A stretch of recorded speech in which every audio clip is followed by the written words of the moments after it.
Hello, everybody. This is Hear Her Sports. I'm Elizabeth Emery, host of the podcast. Joining me today is former gymnast Rachel Haines. She was a two-time member of the U.S. women's gymnastics team, two-time national champion, and Division I college gymnast at University of Minnesota, where she studied child psychology and earned a master's degree in family social science.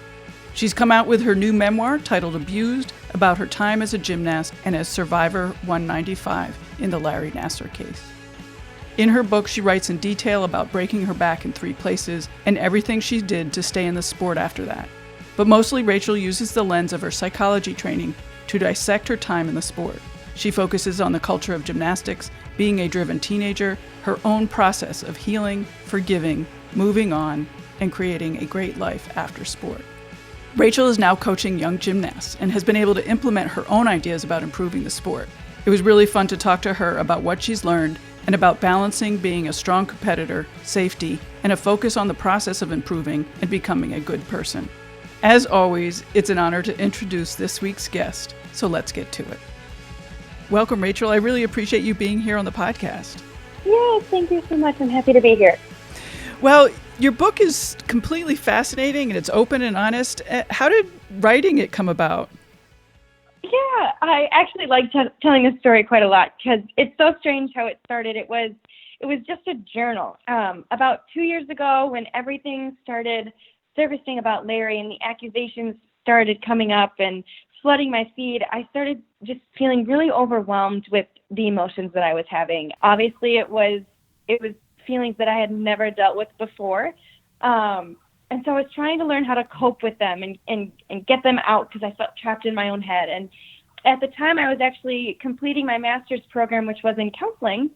And so I was learning all of these coping and therapy methods, and one of them was journaling and getting your thoughts out on paper that way. And so that's what I started doing. I started writing how I was feeling and trying to figure out where it all started. I think one of the first questions victims ask is, why me? Why did this happen to me? What did I do wrong? And that type of thing. And so that's what I was going through myself. And so my journal turned into this reflective writing about why it was so easy for me to be manipulated into being a victim. And so it kind of turned into this reflection on the culture of the sport and how I was shaped starting as young as like 6 or 7. And so it was becoming more of that. And one of my closest friends, she's actually going to be my sister-in-law come May, read it with me. And she was just kind of helping me through everything. And she goes, Rachel, you need to make this a book. Like this, you need to publish this. This is inspiring and empowering. And I think it can impact your readers. So she actually became my editor and publicist. And she's shaped my journal into this beautiful book that I am so satisfied with, and it's just kind of blown me away, and I'm still surprised by it. I really hope and pray that others find as inspiring and empowering as she did and impactful. So, but as of right now, I'm really, really satisfied with how it turned out. Yeah, it's really beautiful. So what are the goals for the book?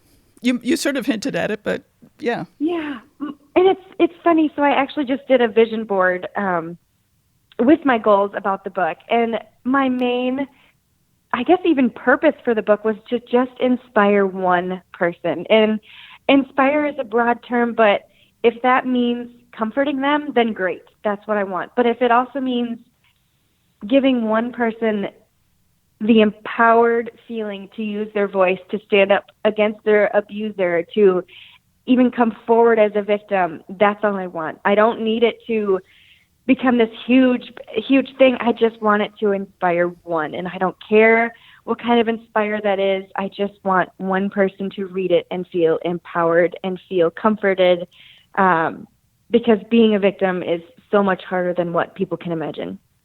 I imagine that more than one person is going to be inspired. I hope so. I really, really hope so. Yeah.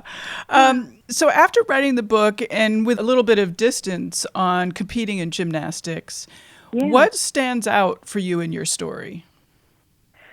So it's actually interesting that I could see my own healing as my writing progressed. I obviously started started the first chapters first, so when I was younger, and I was mad. I was mad at the way I was manipulated at a young age. I was mad at Larry. I was mad at myself. And I saw my own healing through the book, and every time I read it, I can see it more and more.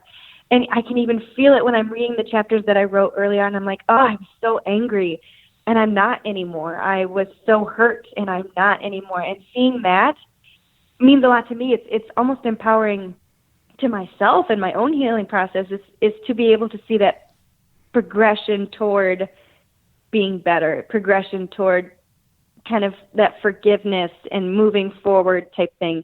And I hope others can see that too when they read it, is that by the end, I'm like, okay, moving on, next steps. Life carries on if we're ready for it or not. So I hope others can see that too.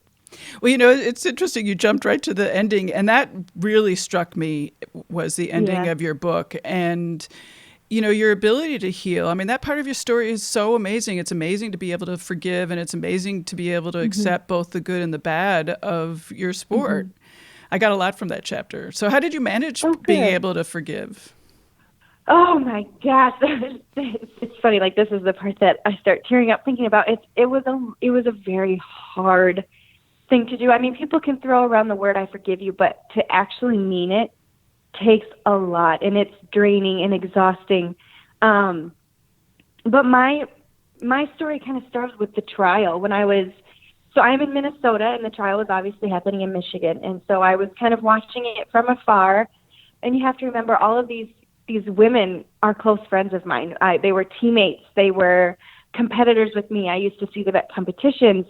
Some of them I traveled to different countries with. And so it was just, that alone was exhausting, seeing them and seeing their hurt and their pain and their anger come out and their impact statements to Larry. I remember just sitting in my office with my earphones and listening to all of them, just feeling exhausted. And I decided after the first day, like so many other women, I was like, okay, I want to speak to Larry. I need my closure with him.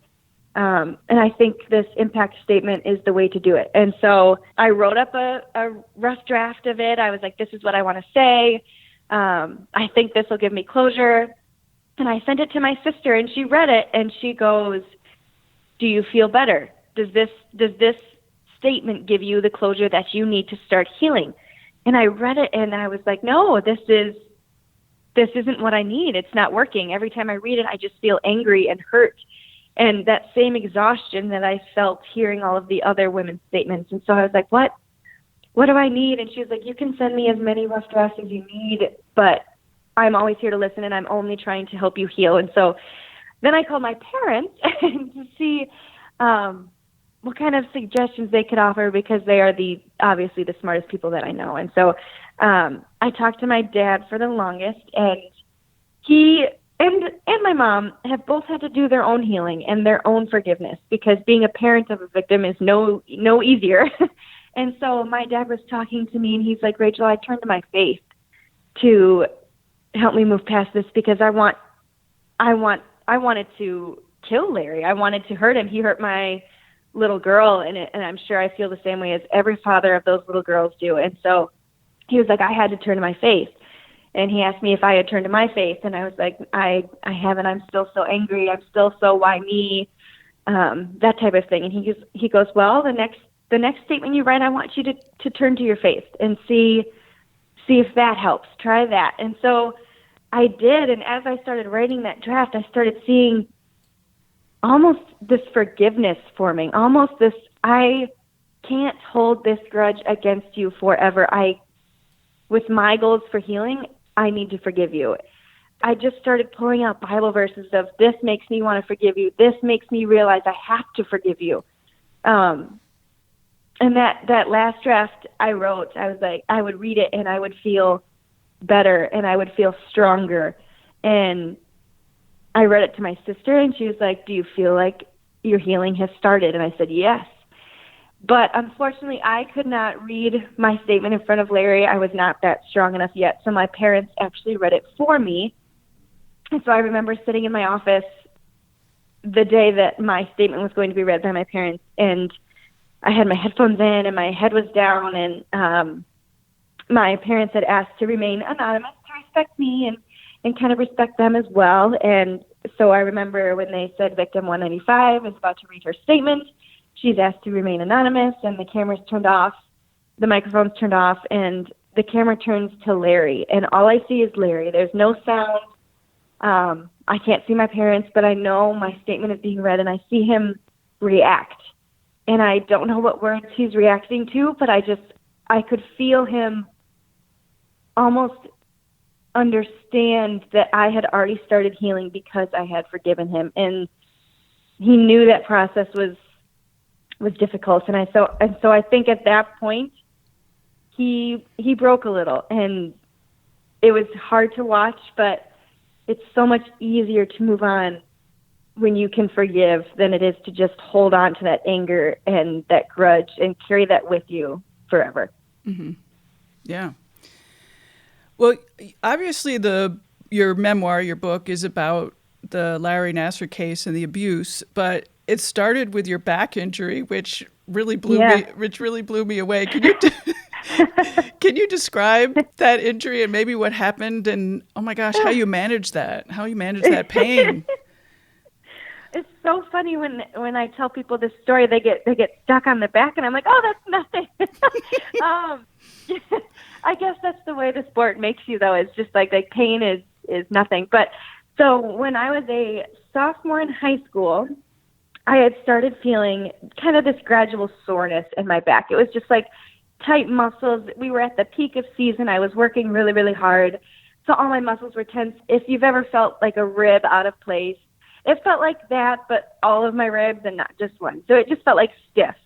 It was hard to move, that type of thing. And I remember waking up a Saturday morning for practice at 5 a.m. and being like, oh my goodness, my back is so stiff. I can't move. I can barely breathe. But off we go to practice.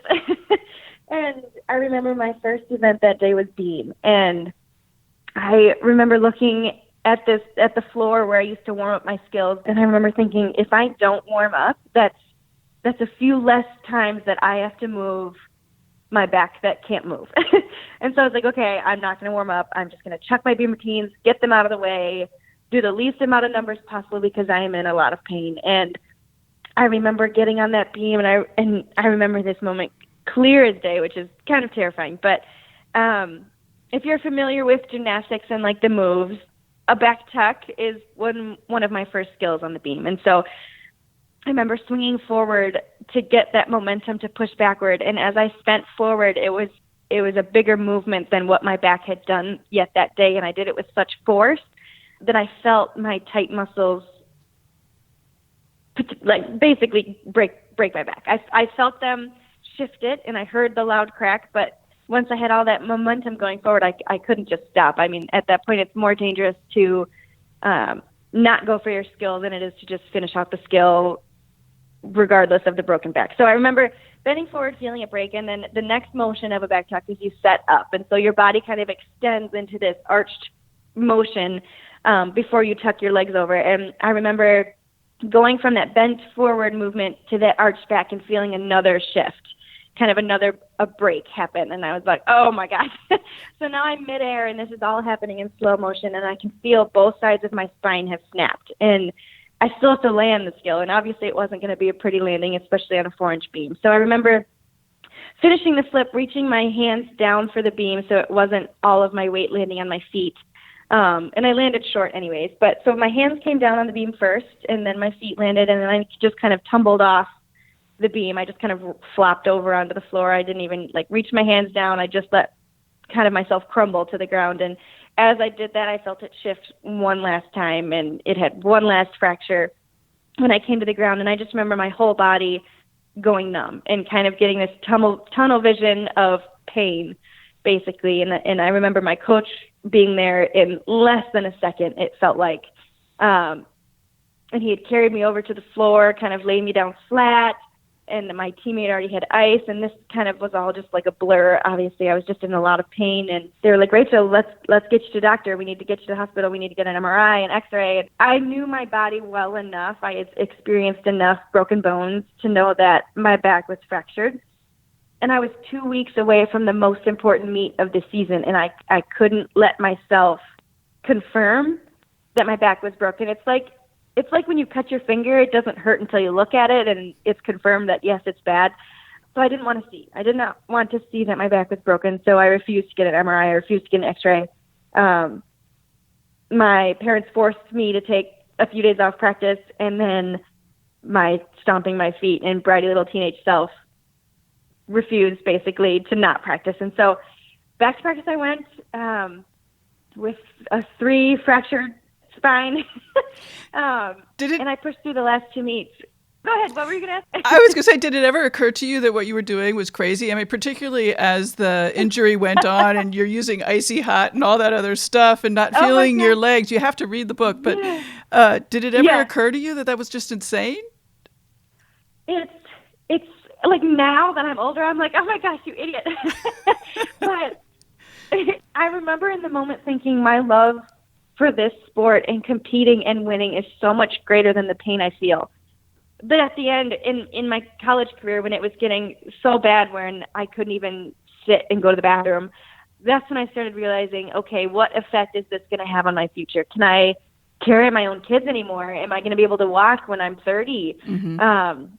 So it wasn't until the end, when my brain started fully developing, that I started realizing, Rachel, you're being an idiot. You need to think about the future. You only get one body. You only get one back.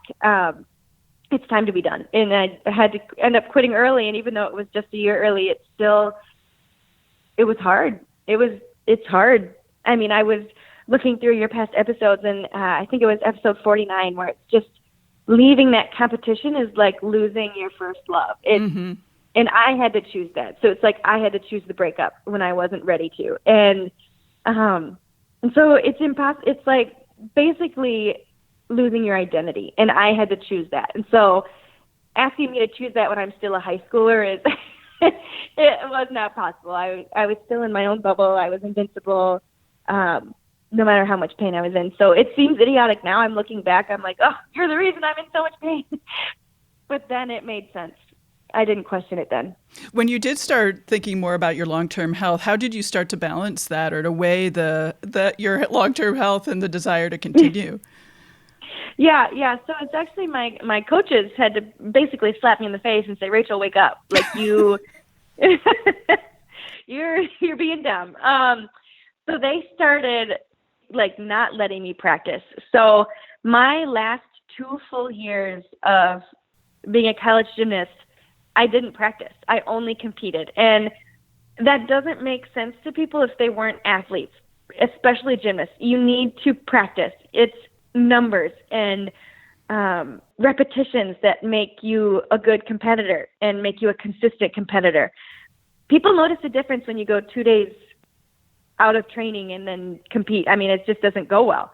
Your body forgets the motions. Your muscle memory takes a hit. It's the importance of flipping every single day. Otherwise, you lose it. And I wasn't, and my coaches wouldn't let me, but they would let me compete. And it was switching to more of like mental routines and doing routines that way, like visualizing. And I hated it. I resented my coaches at this point, but they were looking out for my best interests and kind of making me see, Rachel, you can't do it anymore. Like, we are going to keep taking things away from you until you realize your body is done. Your heart and your head may not be, but your body is, and we have to pay attention to that. Well, I want to get back now to Larry. And one of the things that struck me about his involvement in your injury is I had not realized how calculating he was. And with you, he was, with you, he was super calculating. Yeah. Yes. So back to sophomore year when I first originally broke it, and I finished out my season, I competed those last 2 meets. I finally agreed to get the MRI, and I saw 10 doctors who looked at my MRI and they said, Rachel, you are done. You cannot do gymnastics anymore. Do you want to be wearing a diaper when you're 25? Do you want to be able to walk? And I was like, you guys aren't, you're not educated. I was such a teenager. Since I wasn't hearing what I wanted to hear, I wasn't listening.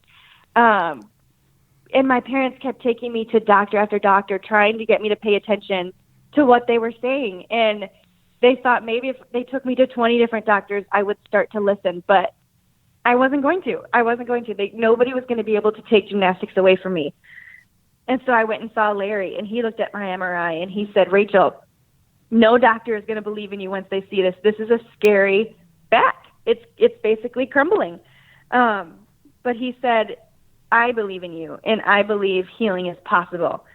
But you're going to have to see me. You're going to have to see me every day. You're going to have to do therapy with me every day. I'm the only person who can keep you in the sport. And from that second, I was basically his puppet. I would do whatever he asked me to do because he was the only person who would let me continue the sport that I was obsessed with. And from that moment on, I was his pet. I saw him 4 or 5 times a week. I saw him at his house. I went to Michigan State to go see him. He came to my gym to see me.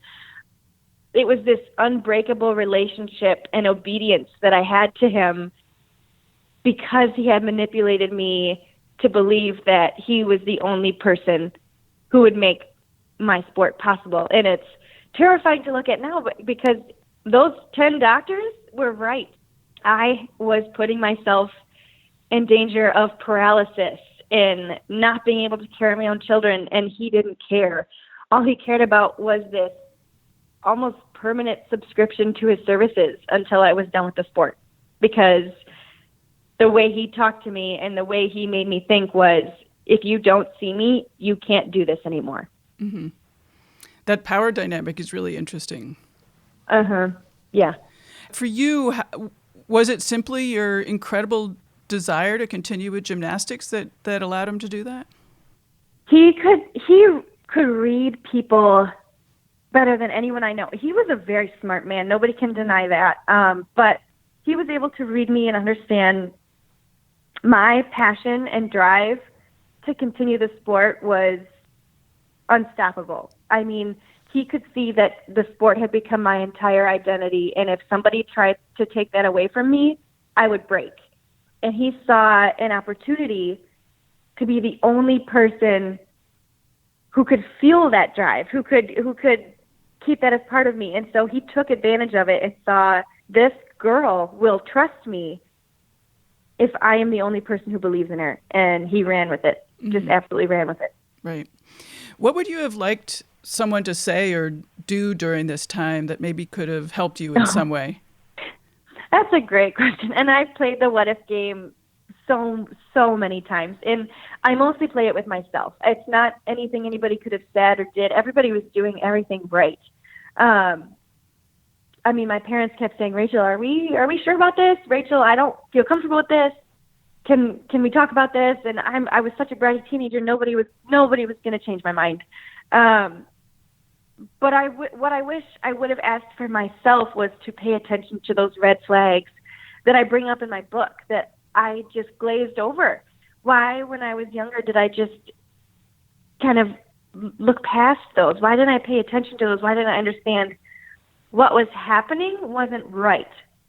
But then again, I can't blame myself, because then I'm just stuck in this healing process of forever, eternally blaming myself for what happened. But I really can't put the blame on anybody but Larry. It's nobody's fault except for Larry's, unless you knew the abuse was happening and didn't do anything about it. So it's not anything I could have said to myself. It's not anything others could have said to me.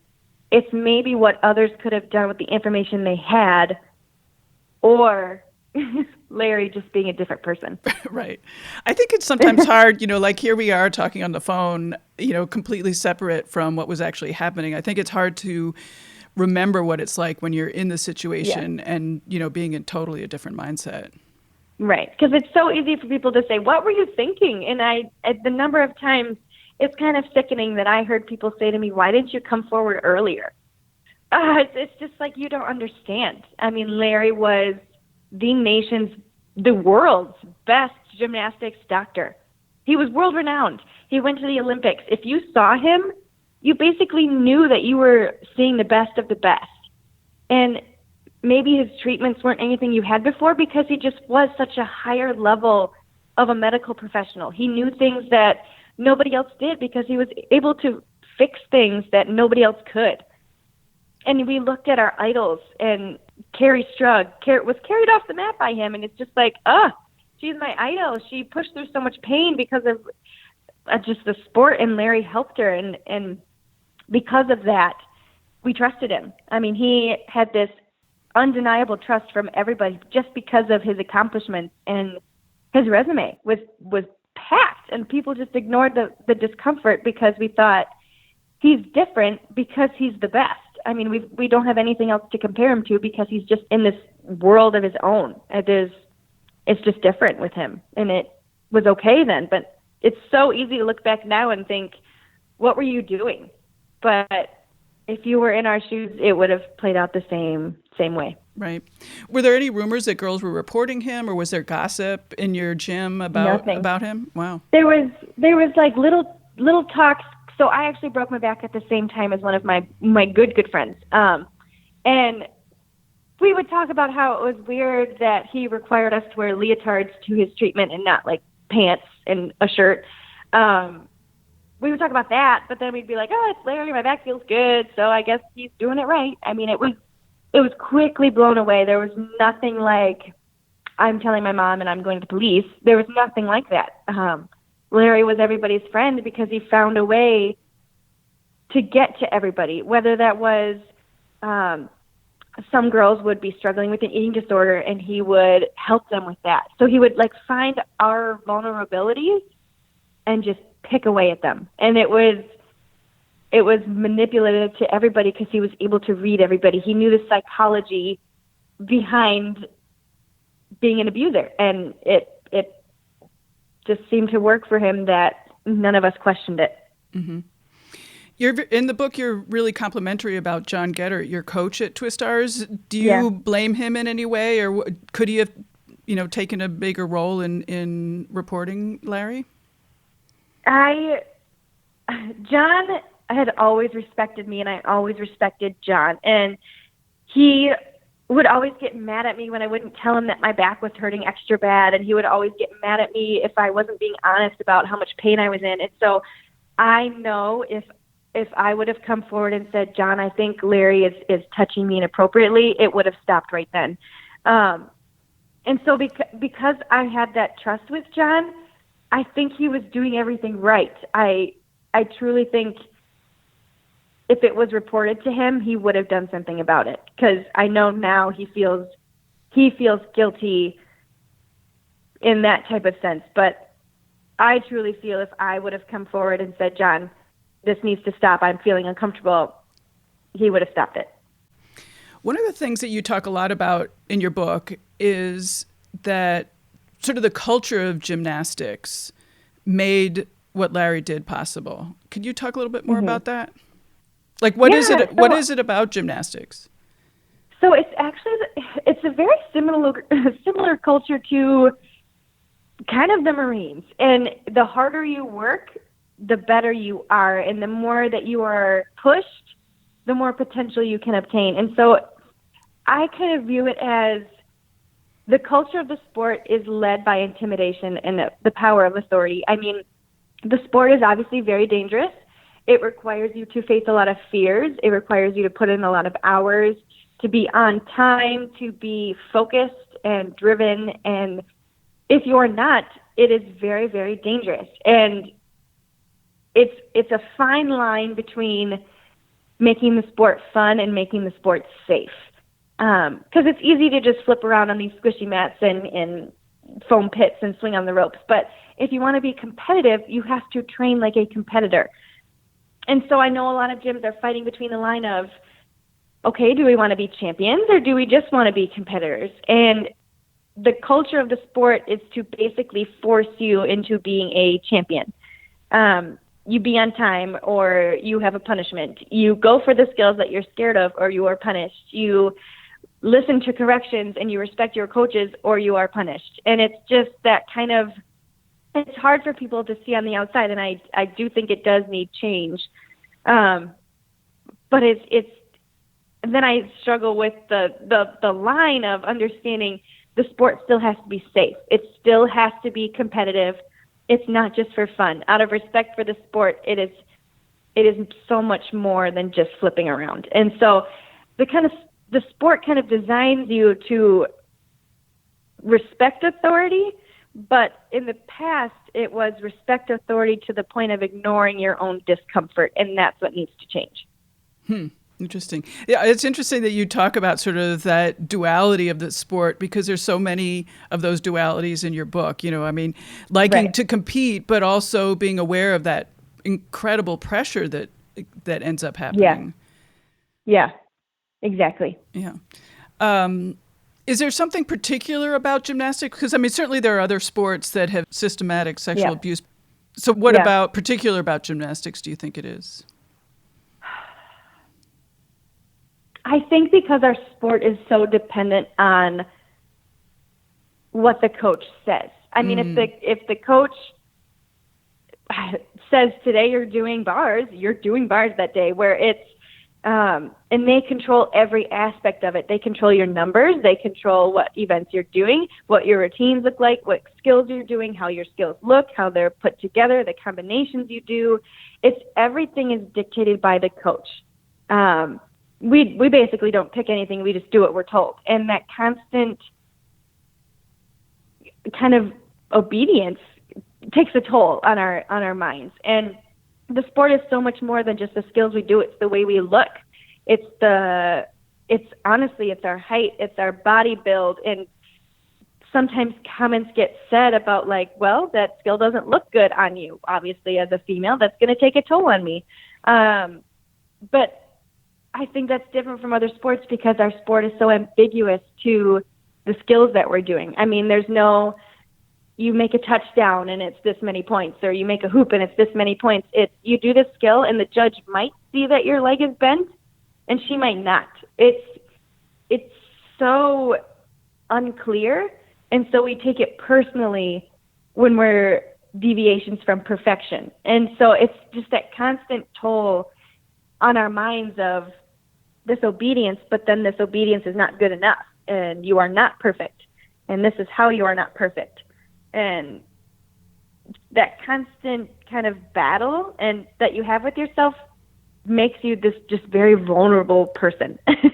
Right. And you start so young. I know. Yeah. So that's all I know is all I've been trained to think my entire life is how can I be perfect? And I've seen it transition into these different aspects of my life of how can I win? How can I be the best? How am I not perfect? Where are my deductions? What can I fix? And it's draining to never think you are good enough. And I know so many women battle with this, even if you aren't a gymnast, but it's just that constant convincing myself this was enough. You do not have to win at life. The sport is done. You do not have to be a champion always. And I know a lot of gymnasts feel that way. It's something about the sport that just always makes you drive for that unobtainable perfection. But you really love the sport. Oh, I love the sport. It's sickening. Well, I mean, it also, I mean, as we talked about, I mean, it brought you a lot of great stuff. Yeah, it did. Many, many blessings. Yeah. Yep. So, going forward, what kind of changes would you like to see in the sport? And by that, I mean, like, in terms of the athletes and the coaching and the federation, anything that you want to talk about. Yeah. So I love this question because as I was writing my book, I was working a full-time desk job at a university, and I was like, what kind of impact am I making on the sports culture if I'm not even in it? So this past year, I started being a gymnastics coach, and I started kind of implementing the ideas that I had of changing the culture and seeing how they resonated with the gymnasts. And one of the main ones is clarifying expectations.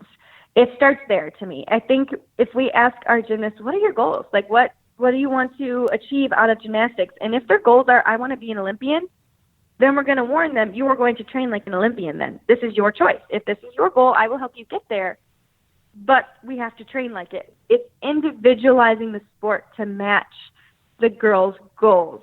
So then they're comfortable with the type of coaching that they're getting. I know with the girls that I coach that want a college scholarship, they're going to train a little bit harder, and my expectations are going to be higher for them than the girls who are just doing it for fun. And making it more of a personal, dependent type of style of coaching, I've seen great results from, because they're still having fun because they're doing what their goals are, but I'm not pushing them to where they don't want to be.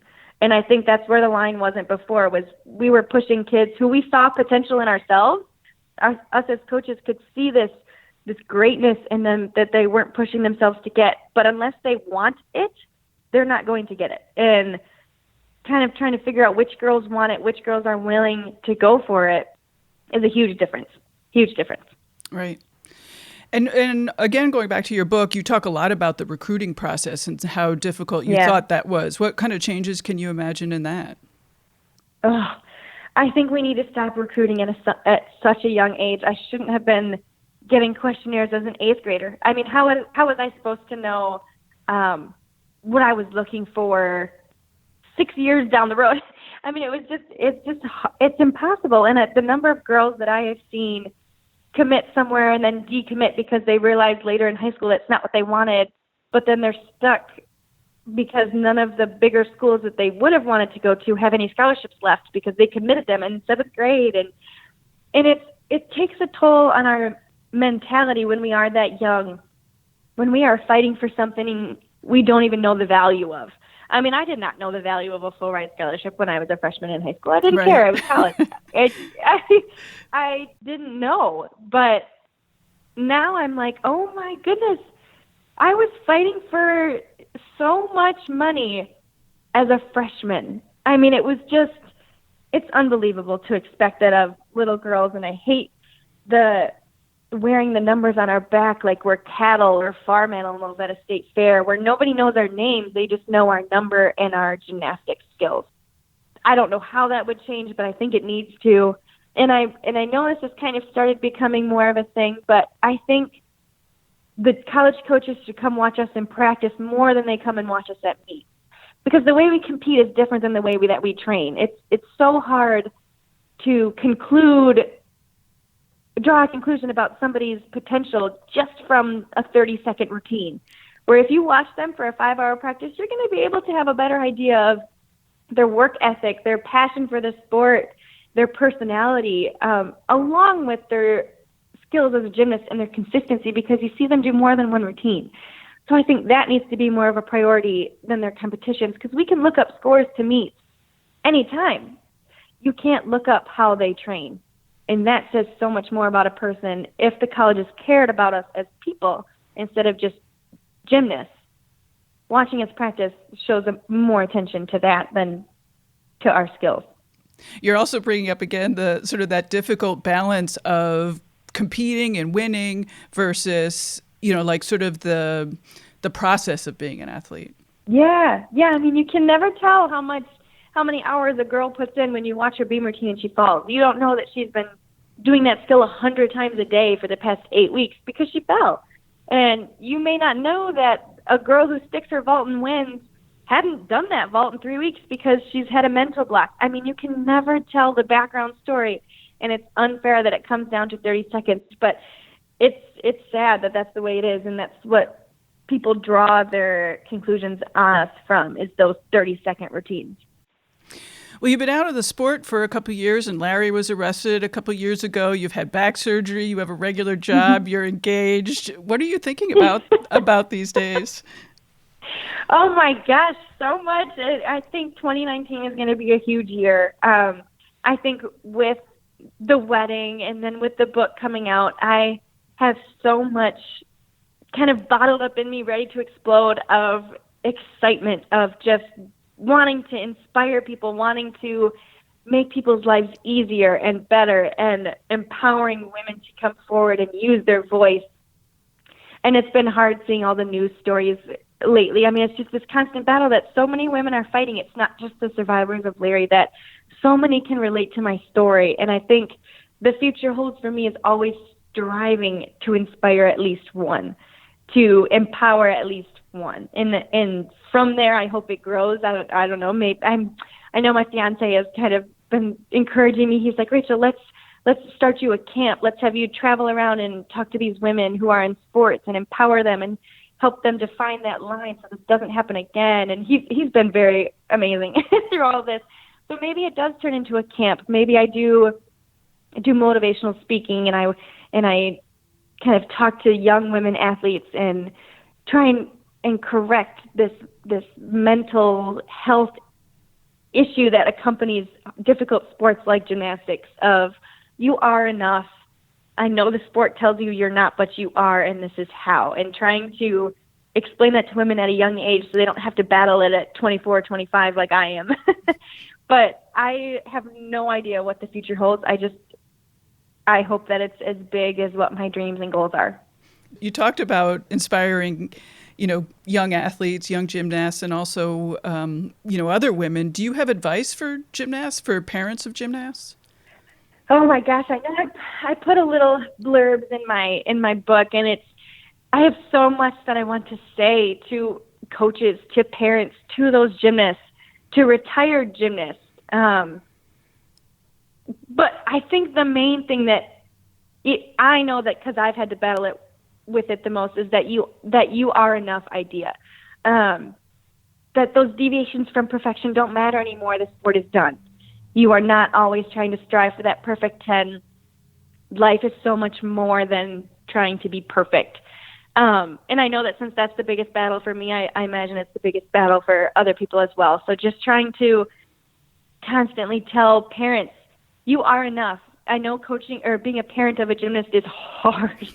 driving the hours to get to the gym that you want to train at and sitting there for 5 hours a day and paying for the leotards, going to the meets, watching your little girl push through so much pain and frustration, but you are enough. Like just reminding them that, and reminding the gymnasts who are still gymnasts, you are enough. Because you didn't get the college scholarship you want does not mean that that's where you were supposed to be. You are enough. There's a plan. And then again, to the gymnasts who are retired and who are in the same shoes that I am, you are enough. You don't have to win at life. There is no national championship for your work. I mean, it's just, you don't always have to be the best. That is huge, I think, is just reminding them that they are good enough.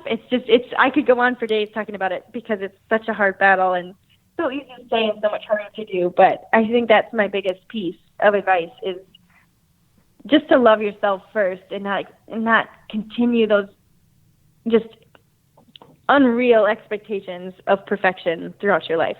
And how are you managing that for yourself right now?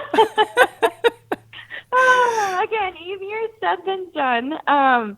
But it starts with that loving yourself, and I'm so blessed to have such outstanding people surrounding me that make it possible. That remind me that, Rach, it's okay that this is happening. It's okay that you didn't get the most things done at work today. So I think surrounding myself with these outstanding people is the first step, and having people constantly remind me that you are enough, you're doing great, is very, very helpful. It's obviously an everyday challenge. I mean, even it comes down to my appearance. I have to look good all the time because for gymnastics, I always had to be super skinny and I had to look good and wear this makeup for college and these glitter on my face and have these matching bow ribbons and my hair. And so it's just kind of accepting that it's okay to not wear makeup every now and then, and it's okay to go a day without brushing your hair. It's human. So just trying to do those little baby steps of you don't have to be perfect every day. It's huge and it's hard and it's so much easier said than done, but you have to try and do it every day. Right. In your book, you talk a lot about being identified completely as a gymnast. So how do you identify with yourself right now? I mean, you talked a little bit about coaching and having a job, but what else? So I actually am still trying to separate myself from the sport. It's a lot different coaching it. I love coaching it. It's where my passion is. But I even notice myself wearing my Minnesota gymnastics gear as a coach. So like my T-shirts that say Minnesota Gymnast, because I feel greater in those clothes than I do in just regular athletic clothes because it's saying something about my identity and about my talent and accomplishments. I mean, it's written on my shirt, Minnesota Gymnast, and I know I get much more respect wearing those clothes than I do wearing normal clothes. And so I've tried to separate myself from that and trying to form an identity without wearing those things or without having the maroon and gold shoes or talking about who I was as a gymnast in the past. It's more defining who I am now, not being a gymnast, and being okay with that.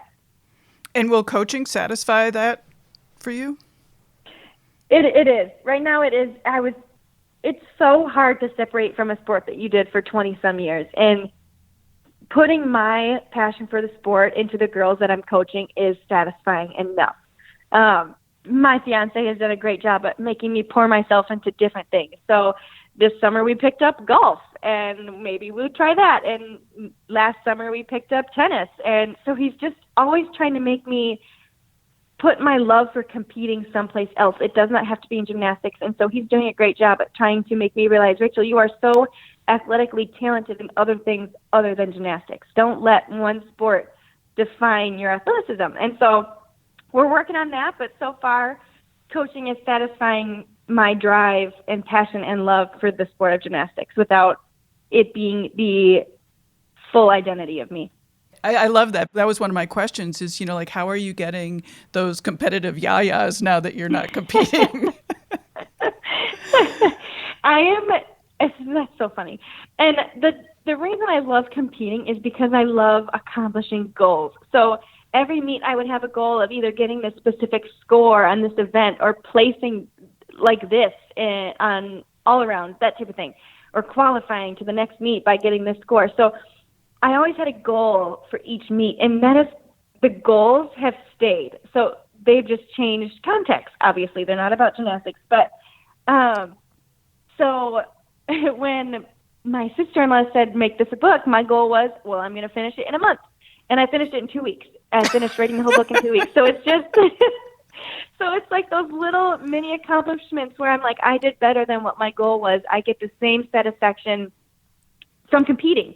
It's like I won because I beat myself, right, type thing. How do you manage your goals? I mean, you mentioned a vision board earlier, but like, what else are you doing? How do you keep track of them? Sort of maybe advice for listeners. Yeah. So as an athlete, I think my goals are always a little bit ingrained in my head. They're what I think about when I wake up. They're what I think about right before I fall asleep. They are constantly reminded. I'm constantly reminding me of myself of what can I do to obtain this goal today, but they are written down multiple different places. I think every time I think of a new goal, I write it down somewhere just because I feel like if it's on paper, then I've committed to it.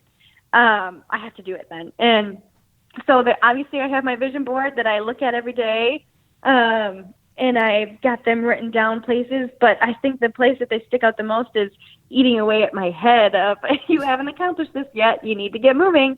And having that mindset of constantly striving to obtain those is both overwhelming, but it also is motivating at the same time. Right. Well, I'd love to ask you about staying physically fit now, and sort of how was that transition into non-athletic life, and so what are you doing now? Oh my gosh, the transition was horrible. I'm sure.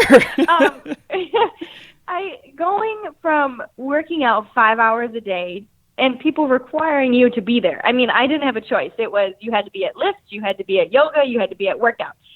People were always telling me what to do. And in turn, I was just naturally staying in shape. I got to eat whatever I wanted, and I stayed this tiny little thick person.